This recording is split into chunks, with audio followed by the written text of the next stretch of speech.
Okay. Hello, my name is Cathi Unsworth. I would describe myself as a pop cultural crime writer.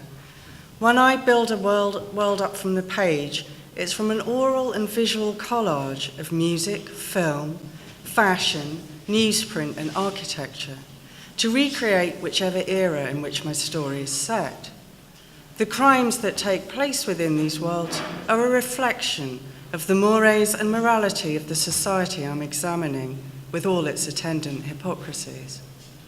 All my books so far have been standalone novels, but each is linked thematically and geographically, and with the echoes of crimes recreated across a span of 50 years. My background is in journalism, and I've somehow made money from magazines since I was 19 and started writing about music for Sounds, a weekly newspaper. Music always plays a huge part in my books, and it's usually the starting point of my research. Before that, I was an art student, which I think gave me a foundation in building up worlds very visually that has come in very useful for what I do now. The first time I had to create a world I'd never actually lived in was in 2006, when I began researching and writing a book that would become Bad Penny Blues in 2009. Though I've lived in the book's locale for 30 years, this time it was necessary to travel back in time rather than space to the London of 1959 to 1964. Bad Penny Blues is based on a real crime and some real people who lived and worked in the streets of Ladbroke Grove in those years. A post-war, pre-swinging London, where the dawning of the space age, the crumbling of the British Empire, and the reconstruction of the capital inspired a wave of creativity in art, music, and murder. The book centres on the true unsolved case of a man called Jack the Stripper by the popular press, in homage to the capital's greatest ever bogeyman, the equally elusive Saucy Jack. This fiend killed 8 women and left their naked bodies in a pattern in and along the Thames, sparking the biggest manhunt in Metropolitan Police history before vanishing into the ether. The identity of the murderer has never been officially revealed, and the police files to the case remain embargoed. While there have been several true crime accounts of the case published in the years since, all offering different solutions, none of them made sense to me. So my aim became to create a parallel universe in which an explanation could be offered that tied together a series of intriguing coincidences uncovered during the course of my research. I began my entry into the time tunnel by looking up which records were number 1 in the charts each time one of the victims' bodies were found. This revealed an eerie mingling of novelty hits, show tunes, doo-wop ballads, space-age pop and nascent rock and roll, many discs laced with suggestive titles such as The Night Has 1,000 Eyes and She's Not There. Even Jerry and the Pacemakers' football anthem You'll Never Walk Alone takes on a sinister dimension when used to illustrate the deeds of a serial killer. The hits that were popular with our nation then taught me so much about the tastes and aspirations of the era, as well as the preoccupations that will always be with us. The title of the book comes from a hit trad jazz single by Humphrey Lyttelton, that was engineered by Joe Meek at Lansdowne Studios in Holland Park, which is where the book begins. The last sighting of the first Jack the Stripper victim, Elizabeth Figg, was on the night of the 17th of June 1959, on the corner of Holland Park Avenue and Lansdowne Crescent, directly opposite the former Victorian Artist Studios, where Joe Meek was secretly working through the night on his space pop album, I Hear a New World. Across the road from that was the headquarters of the Christian Spiritualist Greater World Association, run by a medium called Winifred Moyes. Meek was also an enthusiastic practitioner of spiritualism who frequently held seances to inspire his work. The conjunction of these 3 themes, the girl waiting to be picked up by her murderer, the record producer fashioning a new world in sound just above her, and behind her, the spiritualists joining hands to contact the dead, electrified my book into life. I knew from that point on I'd be laying out the psychogeography of a place in the most fascinating point of its history.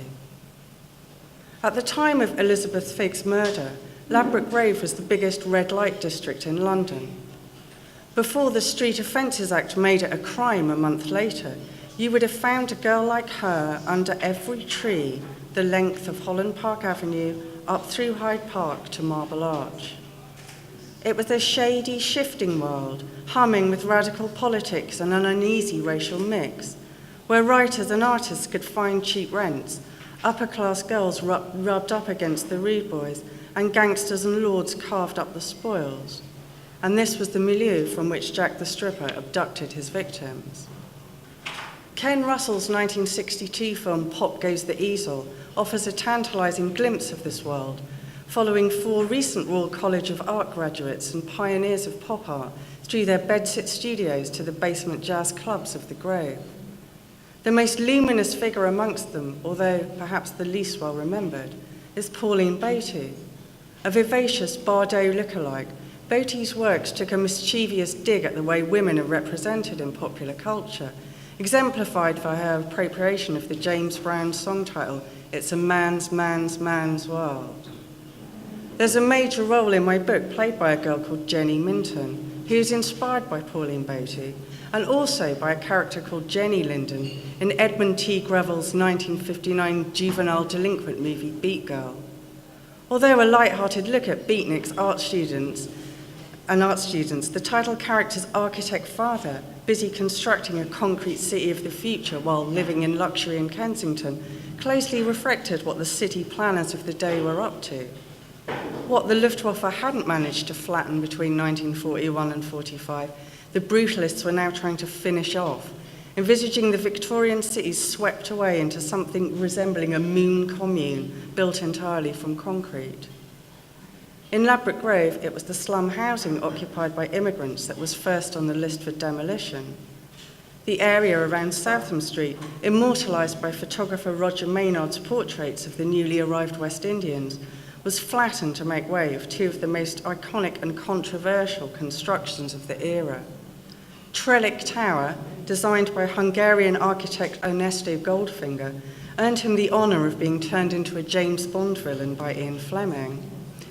The Westway extension of the M40 motorway, into which the bodies of various adversaries of the gangster twins Ronald and Reginald Cray were sealed into concrete coffins. 2 of the most effective opponents of these concrete commissars were the future poet laureate John Betjeman and then art student Pauline Beatty. She co-founded and spearheaded the No More Ugly movement, staging demos in '58 against such sites as the New Kensington Town Hall, where on the 25th of November '64, the body of the penultimate Jack the Stripper victim, Francis White, would be dumped. Further darkening the waters were connections that the victims had to a clandestine world of sex parties and stag films, a world that connects to the Profumo affair scandal that would eventually bring down the Conservative government of Harold Macmillan in 1963. Hannah Tailford, found floating in the Thames on 2nd of February '64, told stories of a sinister party she'd attended in a big house in Belgravia in the autumn of 1960, into which she was duped into providing a floor show with a man wearing a gorilla suit for an audience of the great and the good. Irene Locke, beached on the shores of the Thames on the morning of 24th April '64, was a shakedown artist known to use the services of a photographer for blackmail purposes. Prior to her death, she'd been aiding the caretaker of the Holland Park Tennis Club, one Kenneth Archibald, to host illegal late-night card games. After her body was discovered, mention of a man called Kenny was found in Lockwood's diary, and then Archibald himself turned up at Notting Hill Police Station claiming responsibility. He appeared to know the exact time that she'd been dropped into the Thames, the method of her murder, and the location from which her body was dumped. But, with no evidence other than his confession to prove it, Archibald was acquitted and subsequently told the press he'd made the whole story up. The police had no reason to suspect otherwise. There had been another murder while Archibald was in custody, that of Helen Barthelemy, found in Brentford on the morning of the 24th of April. The body of Barthelemy, a half-French, half-Scottish former circus performer, provided the police with what they thought would be the breakthrough. She was covered in paint spray. From the moment of her discovery, the force concentrated their efforts on attempting to match the colours of the spray used in those garages. Hundreds and hundreds and hundreds of garages in London. But curiously, the next two victims also hailed from Scotland. Mary Fleming, originally from Glasgow, was a well-known Ladbroke Grove working girl who boasted of having serviced every lord in London. Her body was found outside a garage in Acton in 14th of July 64. Not the garage the police were looking for, obviously, but was the killer taunting the Met with his choice of location? Frances Brown, whose body was discovered on what is now the site of Kensington Town Hall, was also from Glasgow. Moreover, in the year before her death, she had twice testified in defence of the disgraced osteopath Stephen Ward, the central fixer of the Profumo affair, alongside his call girl friends Christine Keeler and Mandy Rice Davis. Brown and Fleming were also friends who had traded false identities in the past. To the girls who drank in the Warwick Castle on Portobello Road, running a sweepstake on who would be next, it seemed like the stripper could have mistaken their IDs. On the night of her death, Brown was picked up with a friend who was wearing an identical outfit to hers by two men in separate cars. They were supposed to be travelling in convoy, but somehow the car driving Brown was separated from that of her friend, who escaped her encounter unscathed, physically at least. And the final victim appears unconnected to the 5 women murdered in 64. Bridget O'Hara, a native of Dublin, was found on a factory estate in Acton, close to a garage with a paint spraying operation, on 16th of February 65. O'Hara was not widely known to have been a prostitute. She lived in Shepherd's Bush with her husband and children and had no social links to the others. Although she'd been missing for a month when her body was found, it was in perfect condition. The pathologist concluded she must have lain in cold storage until her body was dumped.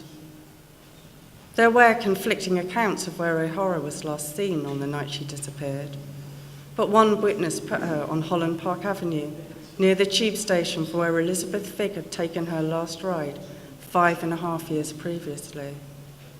After that, the killing stopped. Was Elizabeth Figg connected to any of the others? Only 21 years old at the time of her murder, she had no previous convictions and had not been on the game for very long. Her body was discovered on a patch of common notorious for late-night assignations on the banks of the Thames in Chiswick.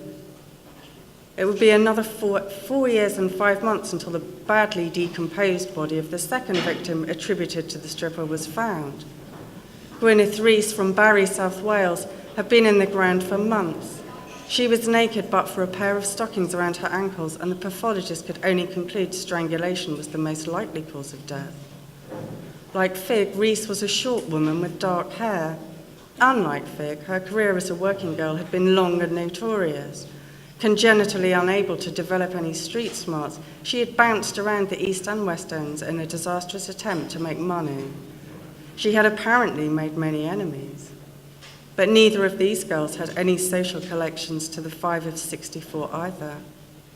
But Rees had been buried in a shallow grave on the opposite side of the river to Figg, behind a pub called the Ship in Mortlake. Just before the next victim, Hannah Tellerford, disappeared, she told friends she was about to leave her common-law husband for a man who was going to take her to live in Mortlake. Her body was found on a floating pontoon by members of the London Corinthians Sailing Club on the upper mall between the two destinations. Why such a gulf of time between the murders of Figg and Rees? The methodology of murder was what led the police to connect the 8. All were asphyxiated or strangled. All except Figg were naked, but for Rees's stockings and a pair of panties found lodged in Tellerford's throat. The last 4 women also had teeth missing, apparently knocked out by force, although there was no bruising around their mouths. The cause of these injuries baffled pathologists who studied each cause. Location would always seem to be a suggestive element to the case. 7 bodies were found in the short distance of each other, in or around the Thames, each getting closer and closer to the final destination of Bridget O'Hara, near to the paint shop in the factory estate in Acton, which was where the resprayer with the correct colour match was found for the corpses. All except Frances Brown. Not only was Kensington the locale where her body was dumped an anomaly, but her body had been carefully hidden under a pile of branches and a dustbin lid. All the others had been left in plain view. All of the women were short, around 5 feet tall, and had dark hair, except for Lockwood, whose bouffant style was defiantly bleached blonde. Bad Penny Blues was my attempt to join these threads and try and make sense of them, but most importantly, to take these women's brief lives and horrible deaths seriously, to give each one of them a voice that was denied them, and not denigrate them for what they had to do for money. Like the original pop artists, the materials that I used to create this parallel universe drew upon imagery from pop culture, occult folklore, the silver screen and the jukebox, to offer up a meditation on a crime that wants to find a time, but has now slipped from memory. What I learned was everything connects and goes on connecting: politics, privilege, planning, press, prostitution, and pop. The allure of trying to turn fact into fiction is trying to make sense of repeated patterns of behaviour. What we see in society now always seems to be an echo of something that happened before and wasn't fixed properly, something that was pushed into the shadows, buried and swept over as quickly as possible in the hope it would go away and everyone would forget. But as that old crime fiction cliche goes, the past always has a way of catching up with the present.